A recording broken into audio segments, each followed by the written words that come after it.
very good. Okay, very good. Good morning and welcome to another episode of Hard Factor. It is Wednesday, January 6th, 2021, episode number 596 of Hard Factor. And fellas, we got a full house today. It looks like we know what the balance of the Senate is going to look like, right? Well, we got a full house because we have we got over 100 people watching us right now because we're live streaming. That's right. This is at the tail end of a live stream. We went live at the end of election night, thinking that it was going to be down to the wire, which it is down to the wire. We were thinking we were going to get rich real quick on the Republicans who had tanked Purdue in particular all the way to the bottom. Looking like that might not pay out, but it was a valiant effort. So probably going to be two. We all lost a little bit of money on Purdue. I've never lost this much money in my life gambling. Well, that's not good. That's not good. Before we dive into how badly we did on the gambling, let's talk about, though, that we have Professor Avi Loeb coming up in just a few minutes. So stick around for that. He is the foremost alien scientist in the world. I think it's the best interview we've ever done. It was incredible. My mind was absolutely blown by what this guy has to say. Certainly the one I understood the least. Yeah. He's a smart man. So stick around for that. But yeah, so Beeve, Harvard, ever heard of it? Yeah, Harvard. Pretty good. Beeve, how are you feeling after? I feel fucking bad, bro. I feel terrible. So here's what hafpened. So I had like $300 in my predicted account, and I bet good. I made a good bet. I figured that Warnock was going to beat Loeffler. It seemed like a shoo-in to me. So I went all in on that. I almost doubled my cash. I got to like 600 because he won, and then most likely. And then I started flipping this Purdue Ossoff market because Purdue, the Republican incumbent, was down to like 10 cents. So I was buying it, selling it at 15. I got it up to $850 in my account, which is the max you can put into a market. I went all in on Purdue at like between 10 and 13 cents. And I'm just watching it just slip away. Well, if you want, but if you want to live this rush, go to predictit.org/promo/hardfactor20, get your first $20 match. But Beeve, he's still up. So he's still up a few thousand at the time of this recording, which is 5,000 at the time of the recording with 96%. Almost midnight Eastern time. I mean, the entire reason we did the live stream is because we were all buzzing about Purdue at 10 cents on Predictit. We're like, we're about to make 8.5 times our money. Yeah. I was about to buy 6 PlayStation 5s. I was about to buy everyone a PlayStation 5. Well, we thought it was going to be an epic stream where everybody's going to be feeling incredible. And now Purdue's basically tied. Bubba's live time in us. Bubba showed us Purdue's up over. 500, less than 500 votes. It's over. Yeah. Well, let's see here. Sorry, Pat. Why do they always got to count the Republican counties first? Well, yeah, but it's always the cities that have the last little push. I don't get it. It's always the cities that have the last little push because more people where they're still counting votes. So, Pat, sorry about the loss, but congrats to you. You're the guys you're pulling for in your Democratic Party there. I wanted the Dems to take the Senate, but I 850. Well, I would have paid out $6,000 almost. I will say that's tough. I will say this: I believe probably the checks are coming now. You would have to assume that the remainder of the 2,000, if not a new 2,000, would be coming sometime in like January or February. I care more about the weed and like the Uyghur forced labor. We'll see what happens there. I mean, but that's just me personally. But yeah, I mean, it would be nice if they gave more I think targeted assistance would be better instead of the wholesale checks. They need to make sure that people are really struggling. They need to target the Beeve who just lost $850. I did make some good money in Bitcoin, so I can't complain. People like the Beeve or other people who actually lost their businesses and their livelihoods and their jobs, and Beeve lost his job too. Huh? Beeve's checking a lot of boxes here. I did lose my job, and we're business owners now. That's a little bit different. Thanks. Yeah, absolutely. We're proprietors, owner operators, actually. Well, yeah, we're like big rig drivers, and if you scratch our rig, we're gonna be pissed because it's ours. We make an extra 6 cents a mile that way. But guys, what I was gonna say is, let's break down what happens now that if in fact I lost all my money and Ossoff won and Warnock won and the Dems took the Senate. So that means we have an equal split in the Senate, with Kamala Harris being the vice president as the tie-breaking vote. So that means that's correct. There was a clean sweep. If that is the case, and you'll know by the time you listen to this, we're pretty sure, again, it's midnight Eastern. Apologies if we're wrong and you're listening to this. I mean, we're going to release this like right after we're done, so technically we're right right now. Yeah, like right now. I mean, there's going to be a recount. I think it's within 0.5%. And Purdue and Ossoff's looking like it's going to end like a dead-on tie. So it's like that's going to come down to like a small amount of votes. It looks like, and so there's probably going to be a recount there. I mean, there's 5% left to report, so maybe that sways it. Recounts never change. Maybe that sways it a full point in Ossoff's favor over 0.5%. Because also, I don't think recounts count unpredicted. I think you lose your money. Yeah, well, regardless of that, I mean, it's more important about the balance of the Senate. Fine. It's more important for everyone in the United States versus Pat and me, who just lost. Correct. Yeah. They said regularly scheduled 2020 U.S. So yeah, that's the wording. That's tough. Yeah. Well, but talk about everyone else. Well, fine. What does it mean for everyone else? Yeah. But exactly. It means a lot. It means like the Democrats are going to be in charge of the Senate. They already have the House. They already have the White House with Biden. So it means that Biden's going to get shit through, like you guys said. But I mean, like I'm looking for the stuff that probably won't get through. So I mean, I'll just be upset. Like I didn't get Snowden pardoned. We won't get legal weed probably. Like these are the things that I would like to see, and I'll probably just get 0 of them. What are you guys looking forward to? Anything? You got? I'm looking forward to going on vacation when coronavirus. Yeah, nothing matters. Yeah, I don't really care. No, I don't give a shit about any of this until coronavirus is over. Yeah, they inherit coronavirus, which is tough. So like Biden and Pelosi are smiling denture to denture right now, but you know what they got a big fucking hill to climb in those first 2 years, and Pelosi claims those are her last 2 as speaker. So we'll see. It's going to be an interesting, first 100 days for sure, taking over in a situation with the pandemic going on. Right. I just wonder how long the lockdown's going to be when Biden gets in. Like, how long is he going to lock us down or try to lock us down? Forever, Wes. He's going to lock us down forever. That's what I'm not looking forward to. Then he's not going to lock us down forever. I don't know. He's not going to lock you down. He's going to lock you down forever. Yeah, if he forces me to stay inside my house forever and never come outside, I'm gonna be pretty upset. That's tough. That's gonna be bad. What other headlines happened before we get into like the best interview we've ever done, which is a chunky, meaty interview? Oh my gosh, I was paying attention to the election so close. Let's just see. I mean, we didn't talk about the Iran stealing the Korean like uranium or whatever it was. Right, that wasn't good. In the tanker. We'll catch up on that. Yeah, it was a South Korean oil tanker, I think, that Iran commandeered.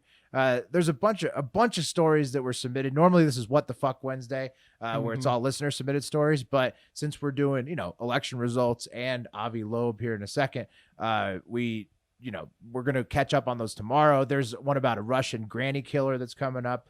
Naked fugitives in Australia. Are we going back down under?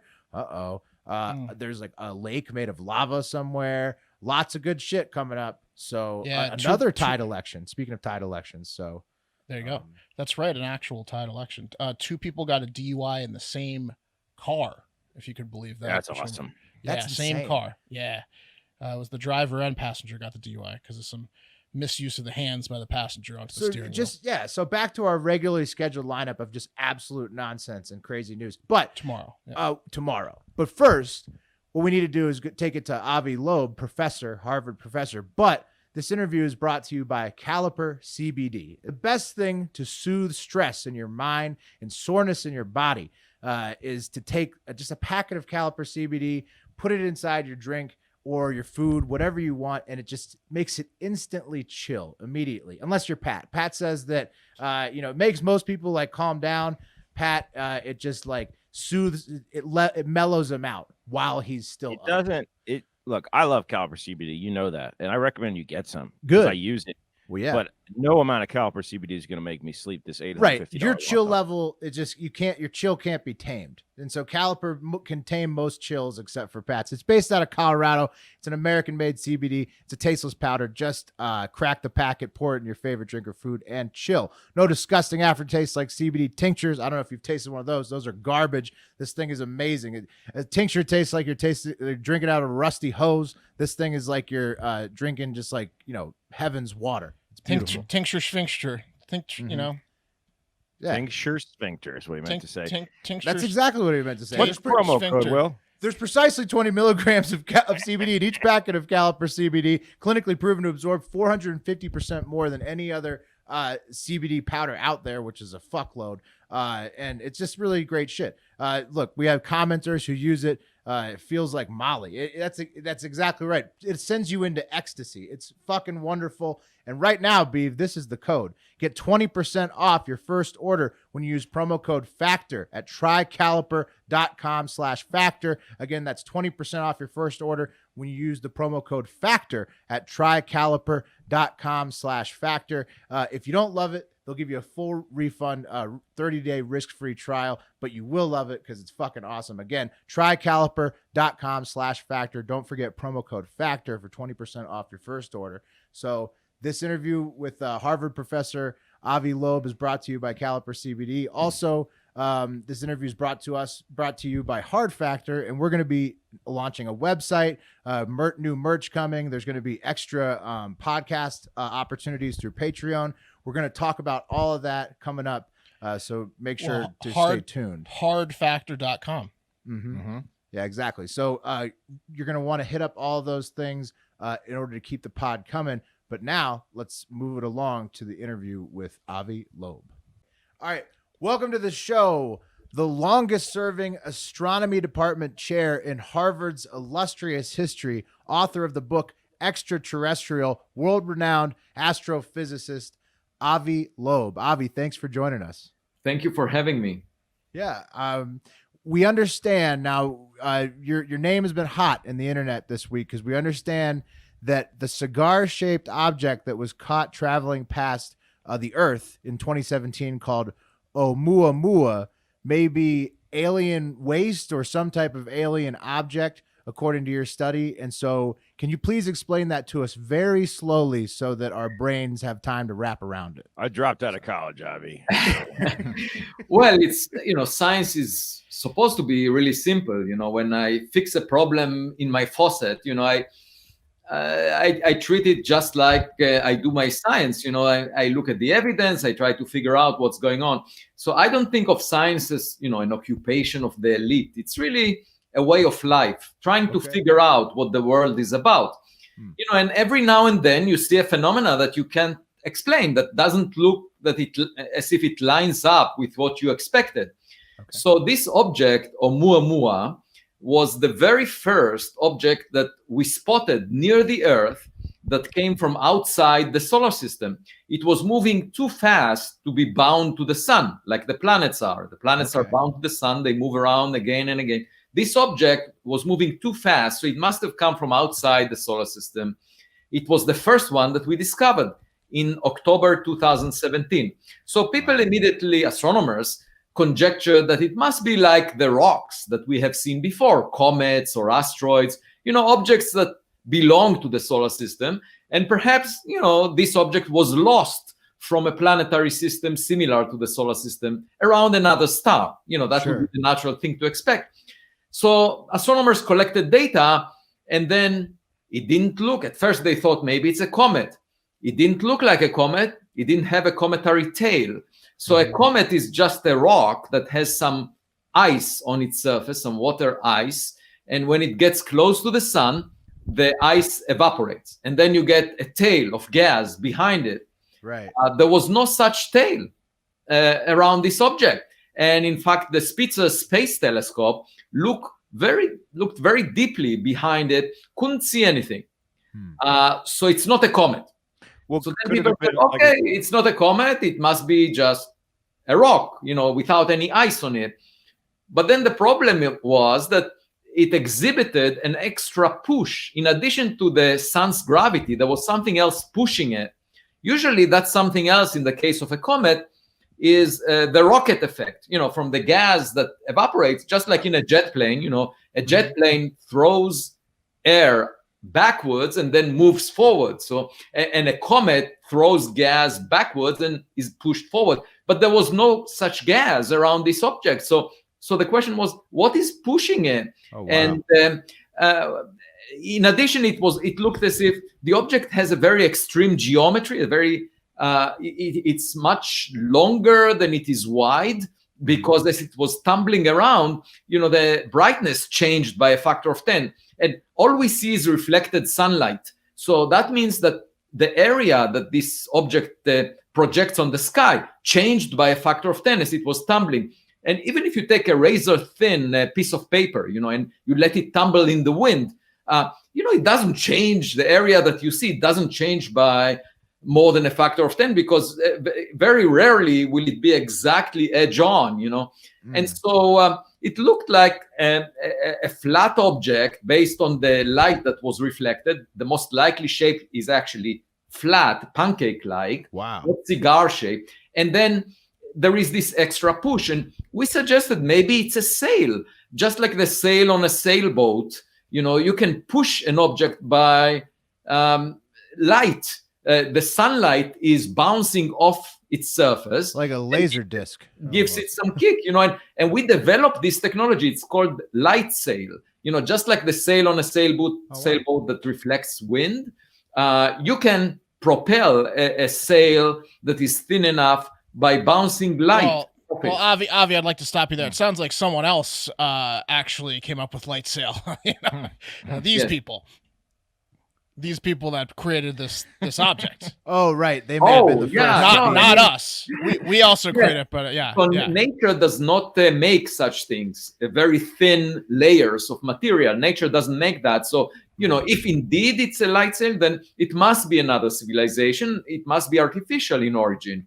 And my point, and I have a book coming out in a few weeks. My point is really simple that, when I go on vacation to a beach, I very often find objects, that are interesting, like seashells, or rocks on the beach. Every now and then I encounter a plastic bottle that tells me that, it was artificially manufactured by humans in this case. But we should do the same when we examine the objects that enter the solar system. There might be a lot of trash out there. And until now, we've never realized that, it might be interesting to check these objects. It may be a message in a bottle rather than, astronomers looked for radio signals for many decades. But there is another way, which is to look for objects that come our way. That's incredible. It sounds like most people in your field, scientists in this field, astrophysics stuff, look for ways to explain it with commonalities as opposed to taking it from the like maybe it's something different from the start. You look at it like the opposite way. I don't know. Yes. So first of all, I should say that the search for other civilizations, intelligent beings out there, is considered outside the mainstream. People dismiss any. There is sort of a taboo on discussing it among scientists. Why do you think and that? I find that very strange because we now know scientifically, we know that roughly half of the stars that look like the sun have a planet that looks like the Earth, that has roughly the size of the Earth, at the right distance from the star to have liquid water on its surface and life as we know it, the chemistry of life as we know it. And so what makes us think that, if you roll the dice billions of times in the Milky Way galaxy alone, that we are alone and that we are special and unique. I start from the point of view that, of modesty. Basically, we are common. There is nothing special about us. If you arrange for similar circumstances on other planets, you'll get the same outcome. Why should we expect to be special? When my daughters were small, they thought that the world centers on them. And, eventually they went out to the street and they saw other kids.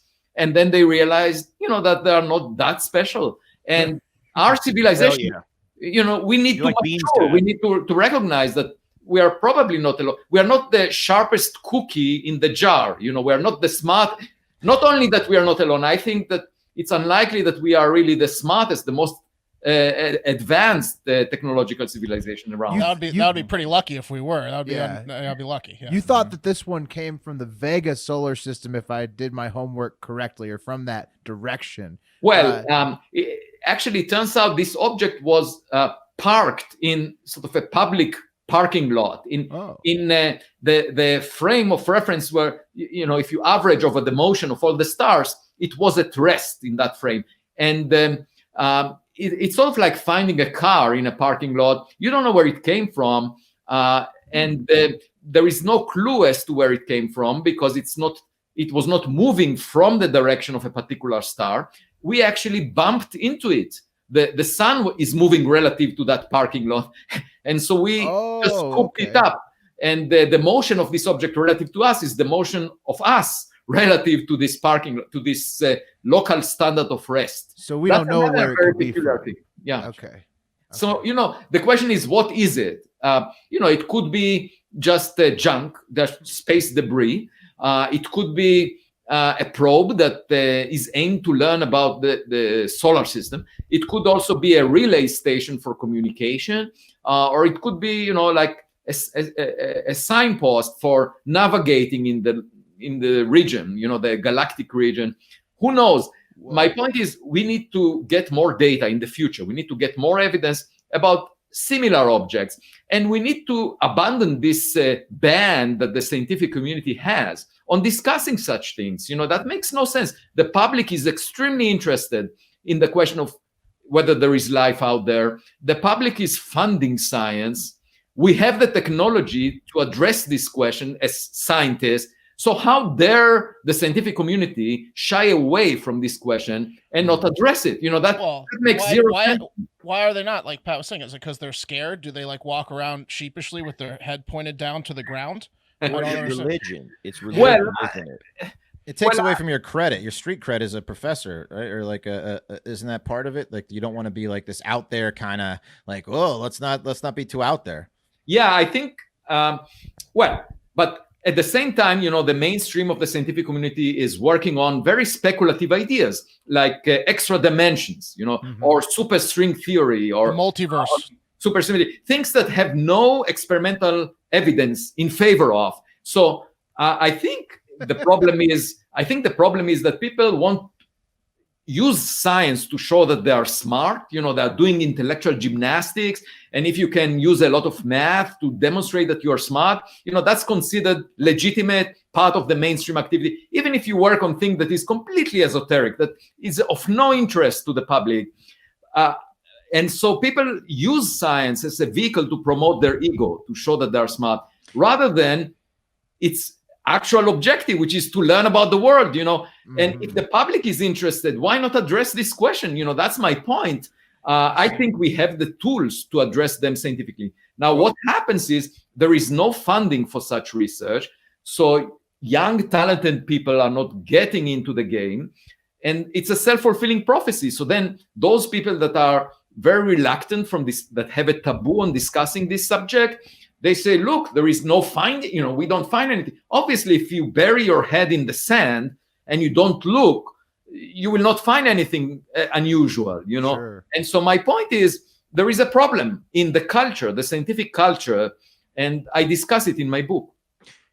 What do you think about the disclosures that were tacked on to the stimulus bill about the release of potential alien life forms visiting Earth? Well, so that's a separate matter. I don't believe in conspiracies. I don't think the government is capable of keeping a secret on this subject, and the scientists would find out immediately and leak it to the news. So So there are all these reports that come from the military in part about the unidentified flying objects. Yes. Right? Did you see the video that the Navy released? Yes. Right. Yes. And my suspicion is that it must be something to do with the instruments that were used, some artifacts, or it may be a natural phenomena. Now, the reason you need to pay attention to those is because maybe, other countries have technologies that are better than ours, that, Sure. They are spying on us. So it's important for national security to figure out what these things are. But the reason I'm doubtful that they are associated with an alien civilization is, 50 years ago, we had these fuzzy images of saucers flying around. Now we have much better cameras. So these fuzzy images should have been very crisp. We should have seen clear evidence with current technology for what once used to be very fuzzy. And what about the argument that's like Bigfoot theory? Yeah. Well, we don't. So the point is, our technology for taking photographs or videos is so much better, and it's always on the margin of the tech. It always iPhone looks 12. as if it's strange. And I think it's probably artifacts of the instruments we use. So every time you use a more sophisticated instrument, it has a different type of artifact, and it's always on the borderline of believability. But it doesn't stand up to the scrutiny of scientific evidence. And that's a separate matter, because here we're talking about potentially aliens visiting us and caring about us. I don't think that we are that important for them to visit the Earth and care about us. Well, I think we haven't hung out yet. You should come out for a night out with us, and we would be pretty interesting, I think, for the aliens to check. But I think that things like us are very common out there, that we are not particularly smart or special. It's just like ants that are on the sidewalk. You find a lot of ants, and when you walk down the sidewalk, you don't pay attention to every ant. So I think that we are not special, we are not unique. You find a lot of things like us in the Milky Way galaxy, and therefore we don't deserve special attention. So you think there could be plenty of spacefaring civilizations out there that just don't necessarily have any interest. Right. Now, the question is whether they are alive or not, because you realize, our technologies existed for about a century, and we are developing the means for our own destruction, because we are currently developing technology that can ruin the conditions we have on Earth. You're talking about TikTok. So I don't know if we will last for many more centuries, but the point is, even if civilizations die after a while, after 1,000 years, once they develop these technologies, we could still search for them, because that's what archaeology is all about. Archaeology is digging into the ground and looking for civilizations that used to exist. They are not around anymore. The Mayan civilization, there are ruins of the Mayan civilization that we can look at and learn about them, even though they are not around. So the same thing you can do in space. You can find evidence for civilizations that died, and you can learn something from it. You can learn how to behave better so that we would not share the same fate, for example. So let's talk about the tools to use for the digging. I don't know if you know, but Google's given away 27 pages of your book for free in a preview. Extraterrestrial is your book coming out, I believe, soon. Yes. And in it, you talk about how Oumuamua was found in an observatory on top of a dormant volcano in Maui, which sounds awesome. I'd like to know how. I actually visited that place. Can I visit it too? Or do you have to be like an astrophysicist to visit it? That's a good question. I was hosted by the director of the observatory because I gave a seminar there. We happened to be in Maui for vacation with my family, and I went there. And before Oumuamua was discovered, July 2017. At that time, Oumuamua was actually approaching the Earth. When it was discovered in October that year, it was already receding away. So sort of like having a guest for dinner. By the time you realize that the guest is weird, it's already out of the front door into the dark street. And your silverware gone. That was the Pope, wasn't it? But there's back to that question about the tools. It looks like they're getting better and better, right? There's a new observatory. I read your book. That's going to be in Chile, correct? Yes. So what's the time frame? Like this data, it's getting easier and easier to collect. What are we going to find out in the next? Right. It was supposed to operate within a year, but because of the pandemic, it's now postponed. The operation will be postponed to the end of 2023. That's the latest report that I heard. So 3 years from now, it will start to provide scientific results. And, if Oumuamua is one out of many objects of a population, that is moving around, then it should find one every month. That's based on our estimate. What do you think it is? Like, is it junk? I mean, I know you said earlier. Well, we don't know. You see, we have only one object. I should say there was a second object that was interstellar that came from outside the solar system. Mm-hmm. It was discovered by a Russian amateur astronomer called Gennady Borisov. By chance, he just found it. That one looked just like a comet. So it had a cometary tail, very clear, just looked like a regular comet that we have in our solar system. So then people came to me and said, this one looks just like a comet. So doesn't it change your opinion about the first one? And I said, I met my wife on a blind date, and she looked special to me from the first date. The fact that I met many other women since then didn't change my opinion about her. So, seeing other objects that look like comets do not say anything about Oumuamua. Avi, you didn't lean into her and your kids with that whole "you're not special" shit, did you? Yeah. Because that's you got to keep that in the classroom. You know what I mean? You got to keep that in your laboratory. So did you want to So this thing's gone now. It moved. Like we can't get like a Ben Affleck or Bruce Willis up there to land on it and drill into it. True. Yes. So how do you? The thing is about objects that reflect sunlight. They get dim very fast because the fraction of sunlight that intercepts them drops off as 1 over the distance squared from the sun, the square of the distance. And then the amount of light that we get to our telescopes has another factor of 1 over distance squared. So altogether they dim, for example, Oumuamua right now is about 1 million times fainter than it was when it was close to us 3 years ago.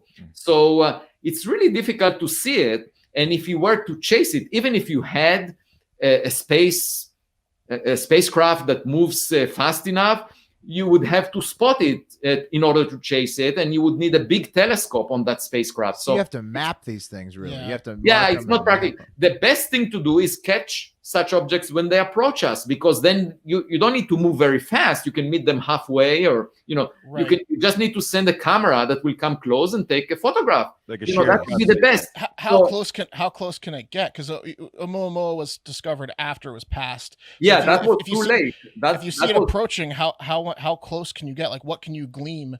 What information? You can get close enough to take a photograph if you catch it early. As I said, if Oumuamua would have been discovered before July 2017, there could have been a space mission to meet it with a camera. But you have to realize that people didn't even suspect that we will find interstellar objects. I wrote a paper a decade ago saying, with the Pan-STARRS telescope that found Oumuamua, the chance of finding an interstellar object, the chance is very small. We calculated, many orders of magnitude. No chance of finding such a thing. Wow. And suddenly Oumuamua showed up, and so it opens a whole new window into searching for alien life. So why do you think that the Chile Observatory is going to find so many more? Is it that because we can now calibrate? We say the Pan-STARRS telescope found one object over a period of a few years when it was surveying the sky, and it had a certain sensitivity. It covered a certain volume that it could detect objects in. So we say, okay, if objects like Oumuamua are randomly scattered, they're moving around all the time, what's the chance that this new telescope will see an Oumuamua-like object? And because it's a much more sensitive telescope, it could find one every month. Wow. It's just better. So the Pan-STARRS is the one with Oumuamua in Maui. That's the Pan-STARRS telescope system, and there's a new, better one coming in Chile. The new one is called the Vera Rubin Observatory, and the survey of the sky is called LSSC. And it's all on the web. You can check it out. It's fascinating. Now, I should one thing. There is a threat to this search of the sky, and it's coming from SpaceX. Because SpaceX is launching this constellation of communication satellites, and they want to launch tens of thousands of them, and these reflect sunlight, and when they cross the sky, they contaminate the view of that. I still think Elon's an alien now, because we're getting too close to finding other alien life. Right, he's muddying the waters. Throwing up the camouflage. This is further evidence that Elon Musk might be an alien life form. I should say one more thing, an anecdote that I should mention. In September this year, there was another object found close to Earth, and it was showing a push from the sunlight. And but it was bound to the sun. It moved roughly at the orbit of the Earth, and then when astronomers extrapolated back in time, so this object was given the name 2020 SO, an astronomical name. And then when it was extrapolated back in time, they found that in 1966, it actually came from the Earth. It intercepted the Earth. And then they realized, there was this lunar lander, Surveyor 2, that was launched that year. It was a failed mission, but the rocket booster was kicked into space. And that is the rocket booster. So, it was a hollow structure, and it was pushed by sunlight. It was artificially made. There was no cometary tail. So that shows that we can tell the difference between a rock and something that is hollow or thin. Nice. And that, to me, that illustrated the fact that indeed Oumuamua may be space junk, Yeah. Are you going to go out to fast in China? How do you feel about that? Well, unfortunately, in Puerto Rico, we used to have the biggest telescope, roughly 1,000 feet long in diameter. For many decades, it was amazing. But it collapsed a few months ago. And now the only big radio telescope that we have is FAST in China. Mm-hmm. And, it can be used to search for radio signals from space. There was actually an Australian telescope from where there was a report that maybe they detected some unusual signal. But the suspicion is that it's most likely coming from Earth, somewhere near the telescope. This is a good question. So we've covered FRBs a lot on the show. Mm-hmm. Are you concerned at all about FRBs being alien signals? Well, it could be, and I wrote a scientific paper about it. It could be that a subset, a small fraction of all the fast radio bursts are related to beams of radio waves that happen to sweep across the sky, just like a lighthouse. We are moving, the source is moving. So the only way for you to see such a thing is as a burst, as a flash of light crossing the sky. And we see those fast radio bursts. We don't necessarily know what most of them are, because there is one that is certainly in our galaxy, certainly associated with a neutron star. Neutron star is magnetar, right? It's a magnetar. It's a star that has the mass of the sun and roughly the size of a city like Manhattan. So it's a very compact object that is spinning around and generating radio waves, radio beams, just like a lighthouse. And it's possible that, at least in one case, that indeed that is the origin. But most of them, we don't really know what they are. And there could be a mixed bag, that some of the signals may be artificial. We just don't know. Yeah. I have a question for you. I'd like to know your thoughts on. What do you think about Tom Cruise going to space for a movie? What is the survival rate you give that guy? Because I'm not giving. He likes to do his own stunts. I'm not giving him a very high survival rate. Well, first I should say I was already contacted by a few Hollywood filmmakers over the past few days. Nice. And, I told my literary agent that if a film ever comes from my book, I want Brad Pitt to play my role. Nice. Take that, Tom Cruise. But coming back to Tom Cruise, it is a risky environment in space, and people overlook that because we are protected by the magnetic field of the Earth. All the energetic particles, the cosmic rays, are not really getting to us because there is this shield around us of the magnetic field of Earth. And if we were to go to Mars, for example, and just live on the surface, unprotected, within a year, a significant fraction of our brain cells will be damaged by cosmic rays bumping on our head, and it's a real health risk that has to be dealt with. And that's something that Elon Musk, when he talks about humanity going to Mars, he's not discussing. I mean, there needs to be proper protection. And one way to protect people is by going not going there. Mm-hmm. Oh, not going. That's a possibility. Or going into caves. But I should say not going is a viable option for the near future. But currently, all our eggs are in one basket, here on Earth. Mm-hmm. And I think, there could be a major catastrophe at some point. And we need to prepare for that. So, caves on the moon and Mars. Yeah. There is this biblical story that from the Old Testament about Noah, that he was worried about the flood, the great flood, and therefore build an ark. That's called Noah's Ark, and they put some animals in it. By the way, the size of this ark that he built, big. It must have been big. Well, it was described specifically. How many feet long and wide it was, and not very far from the dimensions of Oumuamua, I should say. But at any event, that was the old approach. That's a traditional approach, building an ark and saving some animals, Yeah. But if you think about the future, you don't need to build a spacecraft, a Noah spacecraft, that will carry elephants, whales, birds to save life on Earth. All you need to do is take a CubeSat, a very small spacecraft, put a computer, a sophisticated computer on it with a 3D printer, and put the DNA of these animals on the computer and try to reconstruct, make synthetic life in another place out of the raw materials that are there, and it could be a very small spacecraft that carries the information and just replicates life.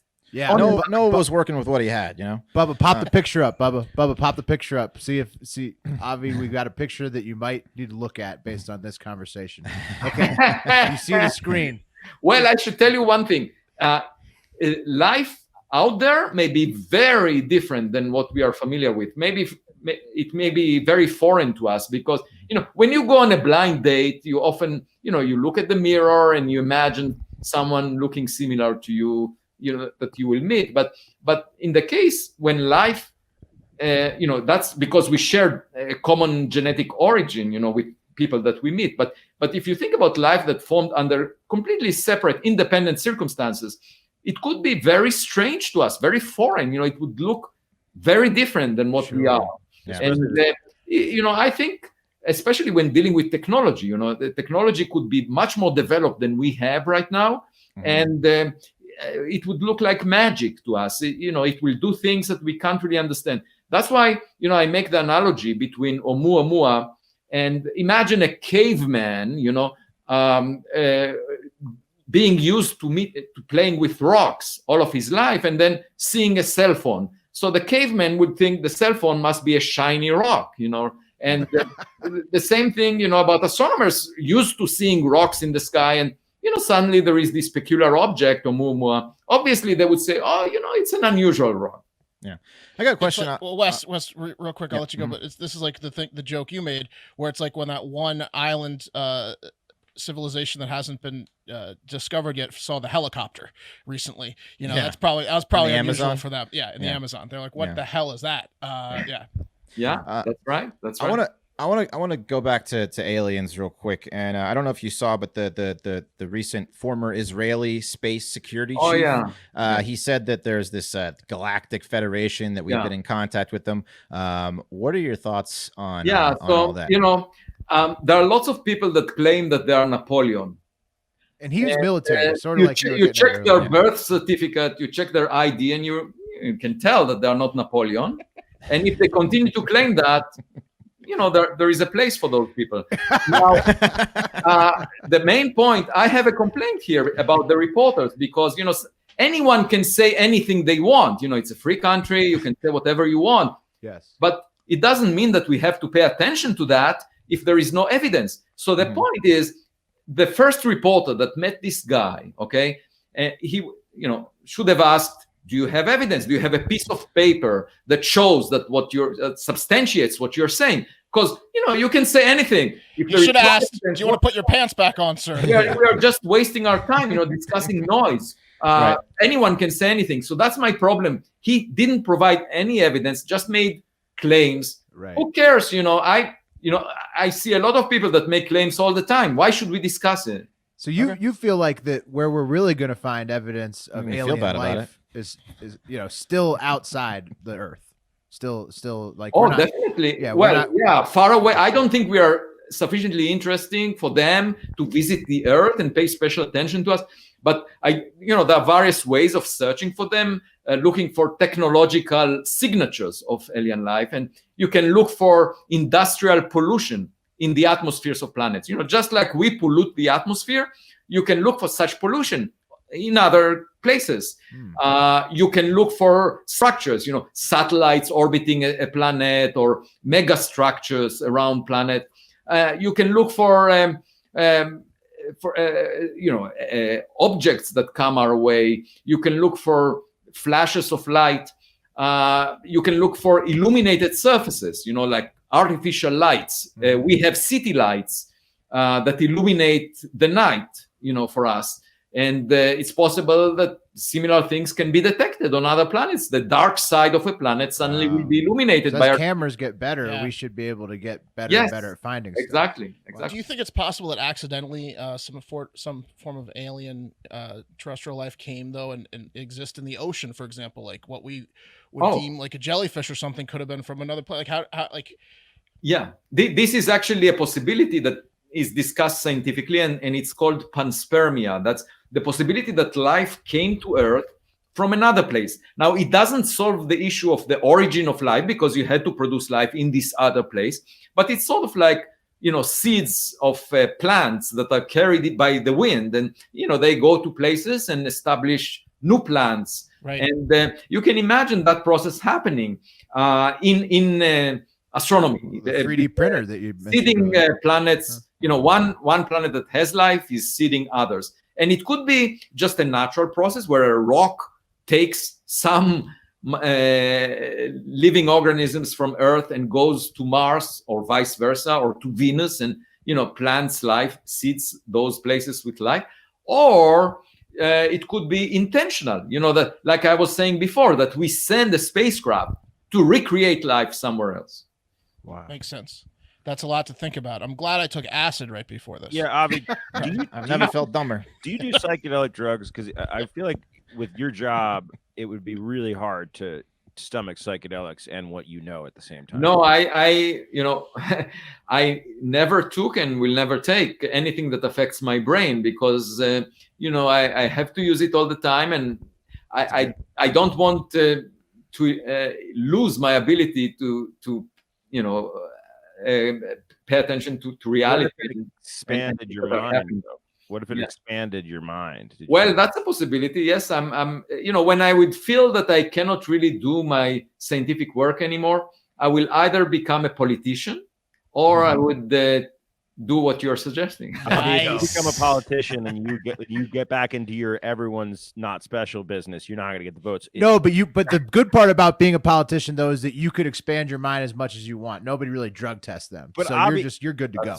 Avi, in all seriousness, right? Like I'm not talking about like hardcore drug use, but in all seriousness, it's interesting to me that you choose to not take anything that will affect your mind. But don't you think that perception can be shifted, right, in a way that could potentially make you more effective as a scientist? Yeah, potentially, yes. I know that a lot of artists say that they get inspired, by these things, and it's just my personal choice. And it's possible that I would have better ideas if I did that, but I don't. So far I have a lot of ideas without that. So I'm not changing. I mean, it's a slippery slope. You could end up waking up like Johnny Depp with poop in your bed. So right. You gotta be careful. You take the devil careful. which is your sober brain. And then you don't know the devil you don't know. So you just leave it out. Leave it outside. Until you become a politician. I think if I unlock that thing. And you're right. When you're like 75 or whatever, when you call it quits, then you can enjoy in the safety of your own home. Yeah. There is a great advantage to that because you enjoy things, you think about things might be better than reality, you can imagine. But at this point, I don't want to change my habits. And the only thing I changed, I should say, during the pandemic, because I don't, the Harvard campus is closed.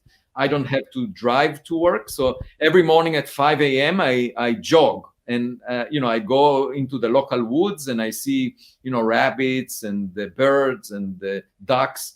And I enjoy it very much. I do it at 5 a.m. when nobody is around, and that's the only thing that so I'm actually healthier now because I do this routine. And wish I had done that. Wow, you're one of those guys, huh?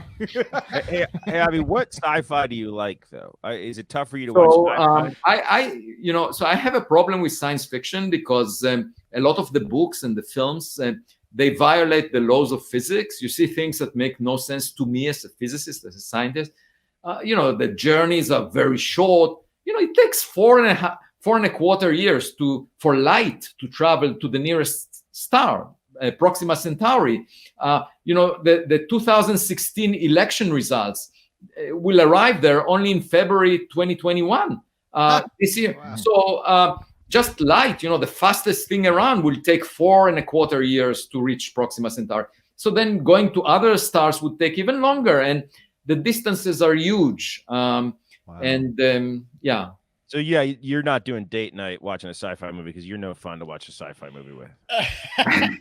By the way, if you had to travel to another star, you'd have to watch the same movie again and again and again. Because would we have to go through a black hole or like teleport? Like how would they ever even so do actually, I chair an advisory board for a project whose goal is to develop the technology that allows us to visit the nearest star within our lifetime. And the idea is to propel a spacecraft to a fraction of the speed of light. And it turns out that it's possible if you use the light sail technology that I was talking about before. If you push a very lightweight sail with a very powerful laser beam, then you can reach a fraction of the speed of light in a few minutes. And we are working on this technology.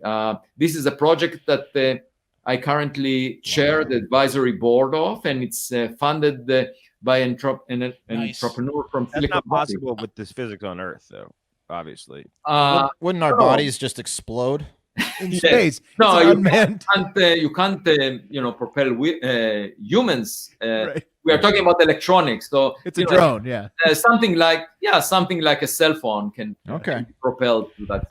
I don't know. I'm getting excited about this light sail stuff. I'm going to invest all my money in small companies that are doing light sail technology. Is that an Elon project? Lightsail.com. So Yeah. we were talking. No, that's an Avi Loeb project. So Hey, Avi, one last thing for me. So like what's my horoscope for today? Because I was I don't believe in horoscopes. Horoscopes are based on positions of stars relative to us.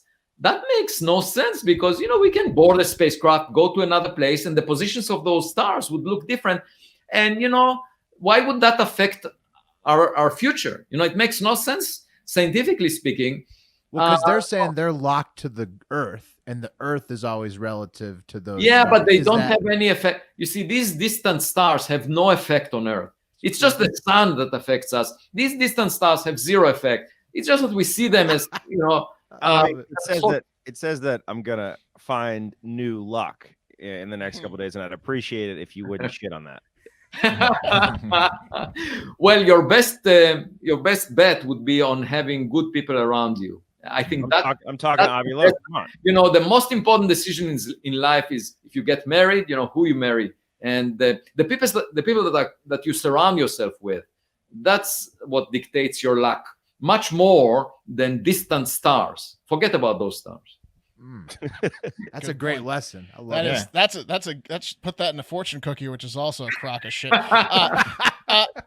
Avi, can you tell us your book so that the people can hear how to get it? The title of the book is Extraterrestrial, and it will come out on the 26th of January 2021, and I very much hope that you will enjoy reading it. Are you doing the audiobook as well? Yes, there is an audiobook. It's already getting high on the bestsellers list on Amazon. I can Well, see congrats, why. Avi. Congrats. Thank you. Enthralling topic. Thank you so much for joining us, Harvard professor Avi Loeb. Thanks for having me. That was something. And it Yeah. sounds.